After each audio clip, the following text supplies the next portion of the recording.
parece que é às escondidas. Tomou o primeiro avião às 7 da manhã para Bruxelas para vir lamber as botas à van der Leyen. Como Sócrates, é recurso, recurso, recurso, recurso. Continuam-se a proteger os menores sem que se faça uma intromissão na vida dos cidadãos e o controle da vida dos cidadãos. Ganhámos bem, com uma boa margem. Foi por isso que eu fui eleito. Não fui eleito para andar a navegar entre Lisboa e Bruxelas.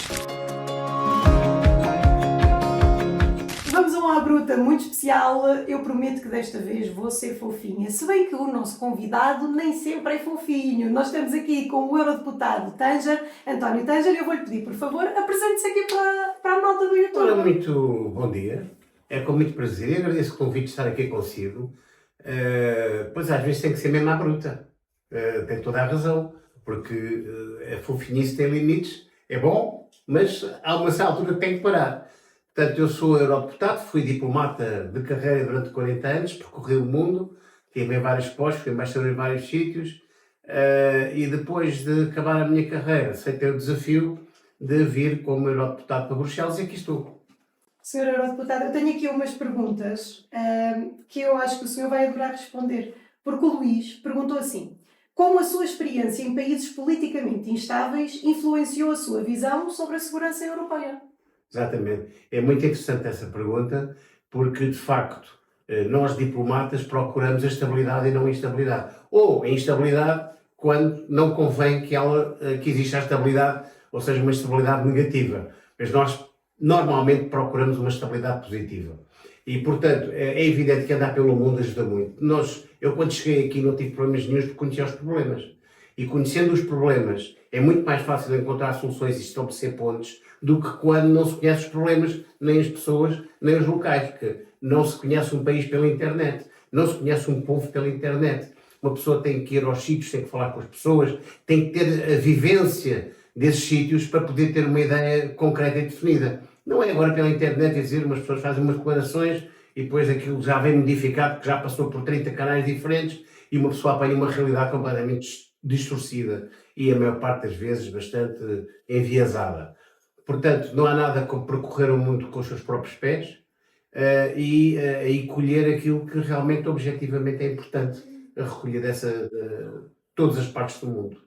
Eu confesso que foi muito difícil conseguir organizar estas perguntas, porque eu tenho a sensação de que a maioria dos portugueses não faz a mínima ideia de como é que funciona a União Europeia, o Parlamento, todos estes órgãos. Uma das perguntas que o Zé Pedro nos traz aqui é: que temas portugueses o senhor levou diretamente a comissários, relatores, e que resultado é que obteve? Eu achei isto interessante porque tivemos novidades hoje. Houve uma votação... Houve.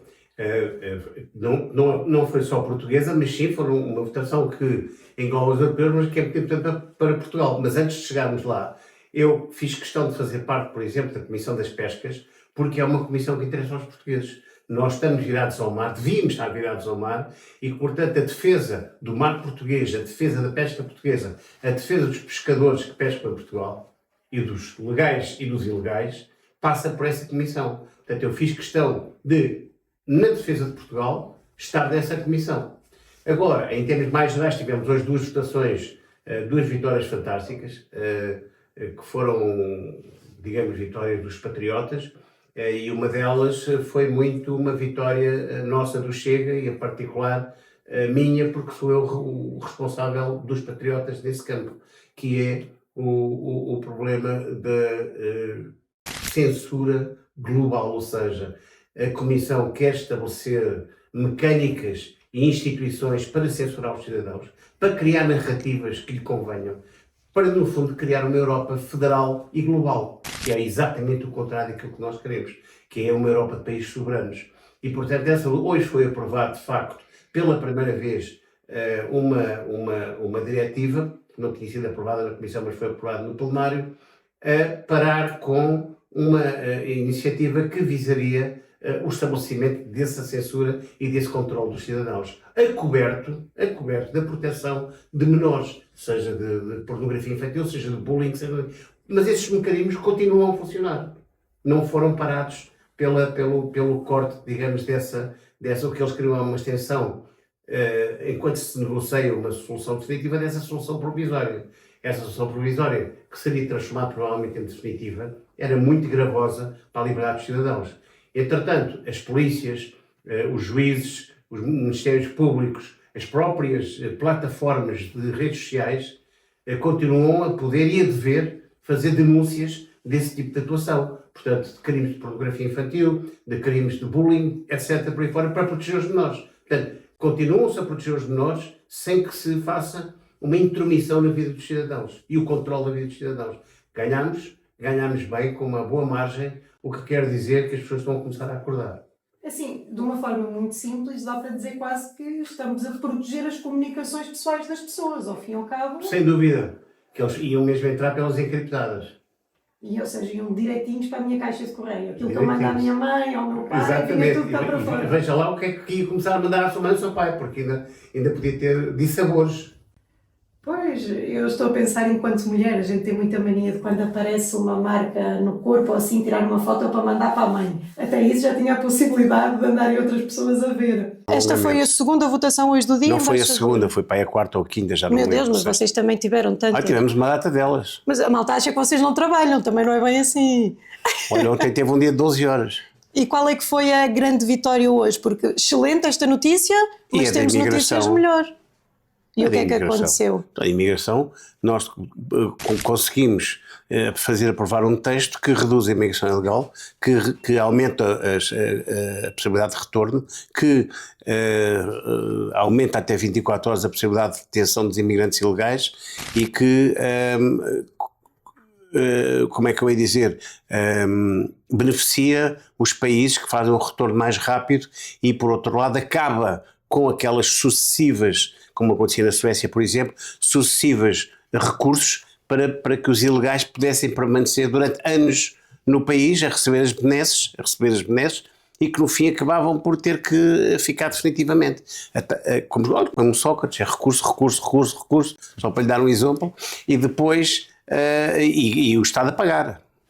Portanto, no fundo, acabavam por não estar a fazer nada, a receber o dinheiro e continuavam a meter os recursos em vez de se ir embora. Aquela pergunta que eu sei que a malta vai gostar que eu faça é: quão importante foi o trabalho dos Patriots aqui para a aprovação dessas medidas? E o nosso? O projeto é nosso. O projeto é vosso mesmo? O projeto é nosso. Quando é que acredita que vamos começar a ver resultados destas novas medidas? Em princípio, imediatamente.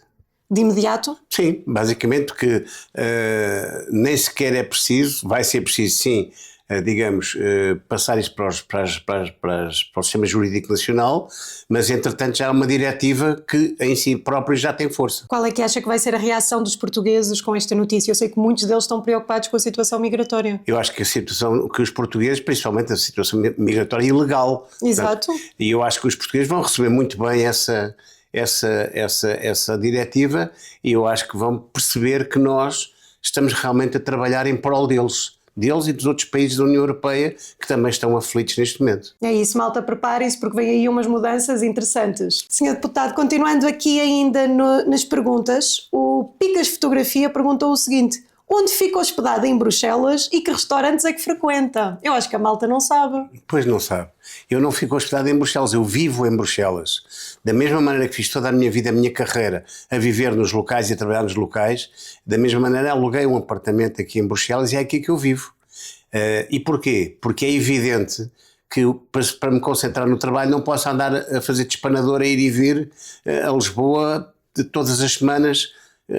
Não quero criticar a maior parte dos meus colegas, praticamente todos, que fazem isso, mas não é esse o meu objetivo. Eu, quando fui eleito deputado para o Parlamento Europeu, foi para trabalhar no Parlamento Europeu. Não foi para estar a fazer programas da televisão, não foi para estar a tentar promover a imagem ou a minha imagem ou a imagem de alguém na comunicação social em Portugal. Eu quero é promover Portugal aqui no Parlamento Europeu, quero defender Portugal e quero trabalhar nos assuntos europeus que nos dizem respeito. Foi por isso que eu fui eleito. Não fui eleito para andar a navegar entre Lisboa e Bruxelas. E pronto, agora já sabem que nem toda a gente anda a passear por aqui. Aqui é outra pergunta que nós temos do Joel Braga. Ele diz o seguinte: porquê é que impõem tantas leis aos países e lhes tiram tanta soberania? Porquê é que não podemos zero impostos? Bem, isso zero impostos é uma coisa mais complicada. porque aí deixava de haver rendimentos e aí não havia, então aí não se podiam beneficiar aqueles que devem ser beneficiados, não é? As empresas, os serviços fundamentais que nós precisamos, porque nós precisamos de serviços fundamentais, nós precisamos de uma rede de água, nós precisamos de uma rede de eletricidade, nós precisamos de ter a sanidade, portanto o lixo, etc. Portanto são funções fundamentais que o Estado deve mesmo a segurança, não é? A segurança, a polícia, militares, etc. Portanto, toda essa parte é evidente que cabe ao Estado e tem que ter dinheiro para o fazer, portanto, mal ou bem vamos ter que ir buscá-lo de algum lado. Agora, esta da soberania é diferente, ou seja, é uma pergunta pertinente porque esta comissão, que não foi eleita por ninguém, porque temos 3 órgãos fundamentais, teremos mais 4 com o Tribunal e com os auditores, etc. Mas 3 órgãos fundamentais na União Europeia, que é o Parlamento, que é eleito diretamente por sufrágios nos próprios países, por cada país, pelos cidadãos de cada país das nações europeias. Temos o Conselho, que é constituído pelos chefes de Estado e de Governo dos países que integram a União Europeia, portanto têm o seu lugar devido a terem sido eleitos e nomeados pelos países para estarem naquele local. E temos a Comissão, que é, digamos, seriam os guardiões dos tratados e o órgão executivo, mas que tomou o freio nos dentes e dispara por aí fora e que tem neste momento uma agenda globalista e federalista contra a qual nós estamos contra. E é nesse quadro que eles pretendem tirar a soberania aos países e pretendem fazerem que, em vez de cooperação, haja imposição. Ou seja, querem que os países se verguem a Bruxelas com as leis que Bruxelas quer e não as leis que os povos, as nações e os cidadãos desses países querem. Portanto, e nós, obviamente, que estamos do outro lado da barricada. Eu acho que é isto que as pessoas têm que entender, é que nem todos os eurodeputados lutam exatamente pela mesma coisa. Então, apesar das vossas críticas serem válidas, eu acredito que muitas das vossas críticas até são semelhantes às suas, senhor. São com certeza, depende dos grupos e depende das prioridades de cada um. Por exemplo, já que estamos à bruta, também lhe vou dar um exemplo. Porque é que o atual Primeiro-Ministro, Luís Montenegro, no dia seguinte à tomada de posse do primeiro governo dele, no dia seguinte à tomada de posse, que foi à noite em Belém, à noite, ninguém toma posse à noite, então depois ele não vai beber uns copos depois de tomar posse, sou o Primeiro-Ministro, não, estou a brincar. Não, mas ninguém toma posse à noite, quer dizer, é uma cerimónia que não parece que é às escondidas. Tomou o primeiro avião às 7 da manhã para Bruxelas para vir lamber as botas à van der Leyen. Portanto, o que é que isso quer dizer? Quer dizer que a prioridade dele é Bruxelas e não é Portugal. Foi quase que um primeiro ato, não é? Ele toma posse ali, a primeira coisa que pré-primeiro ato, claro. Meu Deus. Nunca vi uma coisa assim, mas pronto. Prioridades? Também só tenho a idade que tenho, não é? Mas vamos à parte do nosso segmento habitual, que é comentarmos as notícias, e desta vez trazemos notícias que eu acho que vocês vão achar muito mais interessantes. Vamos começar aqui por esta questão das áreas que estão propostas para as eólicas em Portugal. Isto está um bocadinho intenso, o que é que o senhor acha? Eólicas no mar, offshore. Ou seja, é cobrir a costa portuguesa, que é uma costa maravilhosa, que é o nosso melhor trunfo, é a nossa costa, é o nosso mar, cobrir com parques eólicos, onde a navegação é proibida, onde os peixes fogem, onde não é permitido a navegação e, portanto, é um crime ambiental que se está a fazer ao querer defender o ambiente com umas eólicas que de facto são caríssimas, que nunca se fez o estudo qual é a relação entre o custo e o benefício de uma eólica destas. Porque o custo é seguramente muito alto para o preço que a eletricidade tem. Agora, como é patrocinado pela União Europeia, como este governo é patrocinado pela União Europeia, e não é só isto, é toda a loucura que se passa com as chamadas energias alternativas, que não são energias alternativas nenhumas, que é placas solares e eólicas, que provocam apagões como aquele que nós tivemos durante 24 horas, e virão outros, com certeza, porque isto não são alternativas, isto são intermitentes, são chamadas fontes de energia intermitentes. E enquanto Portugal não se convencer que temos que ir para um nuclear limpo e moderno, nós não vamos sair daqui. Nós temos que ter segurança neste campo, temos que ter uma segurança energética, faz parte da segurança nacional. Porque se nós não tivermos segurança energética, tivermos que comprar os espanhóis, temos que entrar na grade europeia, etc., nós estaremos sempre dependentes. Veja o que se passa na Europa agora, relativamente à dependência energética. E as indústrias europeias todas, ó tio, como é que eu vou ser competitivo neste mundo em que os outros não ligam nenhuma? Os indianos, os chineses, os russos, essa gente toda não liga nenhuma a estas limitações que nós próprios impusemos às nossas empresas e que as tornamos não competitivas. Agora, isto é um atentado. Isto é um verdadeiro atentado que está aqui, é um atentado a Portugal, é um atentado à nossa costa, é um atentado a tudo o que temos de melhor. Isto tem que ser divulgado e isto tem que ser combatido. Portanto, agradeço muito que cada um pense e veja o mal que isto é para Portugal. Aproveitando que estamos aqui nas energias nucleares, eu acho que os portugueses precisam de ser sinceros com eles próprios, porque é tal questão de nós não temos petróleo, nós não temos gás natural. E nós não temos vento 24 horas. Então eu acho que é de sublinhar aquilo que o senhor estava a dizer, que é esta questão da energia acaba por ter muito a ver com soberania também, não é? Só tem. Porque se nós não tivermos energia, se por exemplo em qualquer altura nos cortam a energia, temos um diferente qualquer com a Espanha, por hipótese, e cortam-nos a energia, e nós? Mas fazer o quê? As nossas indústrias param, as nossas pessoas não têm eletricidade em casa, não têm aquecimento, não têm nada, não têm gasolina, os carros não andam, quer dizer, porque mesmo as bombas precisam de eletricidade para serem movidas, mesmo que haja combustíveis, elas não andam, carros de energia elétrica paradinhos ali no jardim, que ninguém lhes toca, porque também não andam. Portanto, repare bem no que seria um corte de energia assim, com estes contornos. Seria um desastre. Sim, completamente. Porque depois uma fábrica, não é assim, liga a tomada, está a funcionar, desliga a tomada, deixa de funcionar. Não, uma fábrica de alguma dimensão precisa de um tempo para retomar a sua atividade. Já viu o que é que isso implica? E depois os empregos, e depois as famílias que dependem disso, e depois os produtos que de lá saem, enfim, é uma história de horror. Portanto, nós precisamos da nossa soberania energética como precisamos da nossa soberania alimentar. E parece que esta Comissão está a querer acabar com a agricultura e com a pesca.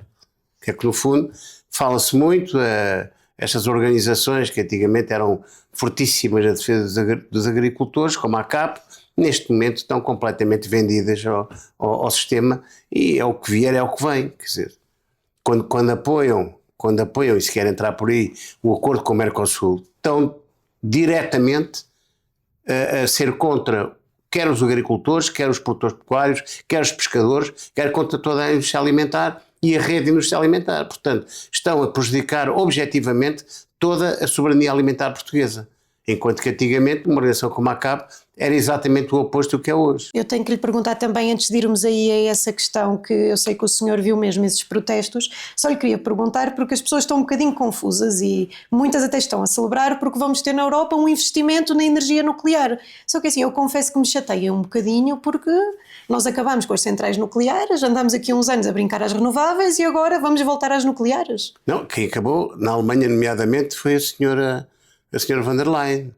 Isto é tal como acabou com o exército alemão, do cabo do exército alemão, agora quer o exército europeu, acabou com os nucleares na Alemanha, agora diz que afinal precisamos das nucleares. E porquê é que ela diz? Porque precisamos, porque tomou decisões erradas, decisões muito erradas. Agora, para recomeçar o processo, são precisos 10, 12, 13 anos e um investimento muito grande. Enquanto que nós vivemos durante muitos anos das centrais a carvão e a gás, neste momento estamos despidos de capacidade para produzir energia. Indo aqui então à notícia que eu lhe trazia para comentar, muitas vezes em Portugal lê-se coisas assim: pneus queimados, batatas pelo ar e tratores na rua, milhares de agricultores protestam em Bruxelas. Só que lá em Portugal eles acham que isto é só um desperdício de batatas. Então afinal o que é que está a acontecer? Não, são formas de protesto, quer dizer, são formas de protesto que acabam os agricultores de defenderem quais são. Há uns que atiram tomates, não é? Aquela tomatada não sei, também não cabe uma data de tomates, e eles atiram as batatas como forma de protesto, davam sacos de batatas às pessoas, que é para as pessoas perceberem que aquilo é o que se alimenta. Os tratores, sim, enormes filas de tratores grandes, matelões, e outro tipo de protestos, mas não foram protestos violentos. Houve aqui, onde houve esses pneus, foi aqui ao pé da Praça do Luxemburgo, mas foi meia dúzia de situações dessas, não foi uma daquelas revoluções tipo maio de 68, tem quase que eu dei tanto fogo a Paris, não é? Não, quer dizer, Pode-se dizer que realmente não deviam ter feito isso, ok, não deviam, mas não foi assim uma coisa tão má como a imprensa procura fazer. E aqui isto leva-nos àquele programa, quem é que tem razão? É esta imprensa escrita, televisões que são sensacionalistas e que vão sempre para a mesma narrativa, sempre para a mesma... E porquê? Porque são pagos. Ontem perguntaram uma série de jornalistas se eu achava que aquelas instituições de fact-checking se eram isentas. Eu disse não, se alguma vez recebem dinheiro para existirem, deixam de ser isentas. Então, veja uma coisa, se assim amanhã tem um jornal, e se há um jornal aquilo não está lá muito bem, como não estão todos, as pessoas já não leem, e diz assim, então eu vou-lhe dar 10 milhões de euros para o seu jornal, que é para rearranjar aquilo todo, ou 15 milhões de euros. Então acha que a partir desse momento não vai ser isenta relativamente à pessoa que lhe deu os 10 ou 15 milhões de euros? É claro. Estamos a brincar com o povo. Isso, obviamente. Quando a Comissão Europeia diz, e até o governo quer dar não sei quantos milhões para apoiar a imprensa livre e isenta, estamos a brincar. Chama-se isso no meu léxico de corrupção. Isso leva-nos mais longe, até porque estão a surgir muitas formas alternativas de fazer comunicação, incluindo aquilo que estamos a fazer aqui hoje, de uma forma mais informal. E eu defendo uma coisa que eu sei que muitos dos meus colegas influencers odeiam que eu diga isto, que eu já disse. Se vocês estão a receber dinheiro, eu também acho que vocês deviam dizer. Claro, transparência. Exatamente. Claro, mas eu acho que se uma pessoa receber dinheiro de várias fontes, patrocinadores, eu aí não vejo rigorosamente mal nenhum. Patrocinadores, e põe lá o logo dos patrocinadores e está tudo a andar. É isso, pôr o logo nos casacos dos políticos todos, influencers, isso é que era, não era. Isso é que era, aquele apoio à indústria de aeronáutica, um aviãozinho aqui, aquele apoio àquela construtora de automóvel, o automóvelzinho aqui. Na hora de votar até isso era mais fácil. Era mais fácil, mas realmente quando se trata das redes sociais, se houver uma transparência e uma clareza de haver patrocinadores, eu sou patrocinado por fulano tal, sou patrocinado, que eu faça isso também. Sim. Quer dizer, isso eu aí não vejo mal nenhum, porque uma pessoa tem que saber viver. Agora, desde que seja com toda a clareza. Agora, aqueles que recebem dinheiro de ONGs ligadas ao SORS ou recebem dinheiro da Comissão através de vias paralelas ou que recebem dinheiro da Fundação Gulbenkian vinda das Open Societies do SORS, aí eu já acho muito mal. Eu acho que é quando a malta começa a ir mais para... Vou-lhe dar um exemplo. Eu fui dar uma entrevista à SIC, eu fui apresentada como influencer de direita, qualquer coisa assim. Agora há tempos estiveram com um outro influenciador de esquerda e já era... melhor ativista dos direitos humanos em Portugal. Eu vi, pronto, olha, está bem. É a narrativa. É o que lhes convém. Claro, é evidente. O que lhes convém. Para mim, a Catarina Martins, por exemplo, dá muito mais palco à Catarina Martins que diz aquelas absurdidades todas do que uma pessoa que diz as coisas como elas são, porque não tem graça nenhuma. Eu sou um bocadinho suspeita para falar da Catarina Martins. Agora que terminaram as nossas perguntas, Sr. Eurodeputado, que mensagem é que eu gostava de deixar aqui ao pessoal, aos portugueses que estão a vê-lo? Sei que temos muitos espalhados pelo resto do mundo. Temos, sim, senhora. Que mensagem é que eu gostava de lhes deixar? Eu gostava de deixar a seguinte mensagem. Esqueçam-se da política, esqueçam-se que nós estamos a fazer ou a deixar de fazer programas ou estamos a deixar. Não. Eu quero que pensem pela vossa cabeça. É o mais importante de tudo, é que cada português, cada cidadão nacional pense pela sua própria cabeça e que saiba tomar decisões. E para isso, as redes sociais, a informação alternativa não é importante, é fundamental. Porque os mídias tradicionais estão todos comprados e vendidos e toda a gente sabe que são as narrativas que lhes são impostas. Até os jornalistas, coitados, muitas vezes não têm culpa nenhuma, mas dizem, fazem uma peça sobre isso, sobre aquilo, e eles têm que fazer. Agora, as redes sociais já é diferente.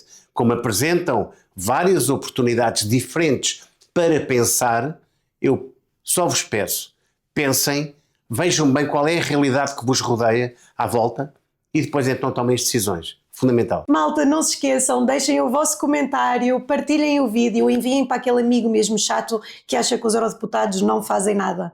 E assim, Sr. Eurodeputado, muito obrigada pelo convite. Foi um gosto estar aqui consigo. O prazer foi meu. Muito obrigado. Porque vocês já sabem que a verdade aqui é sempre em cima da mesa, mesmo que doa, mesmo que incomode e mesmo que seja à bruta.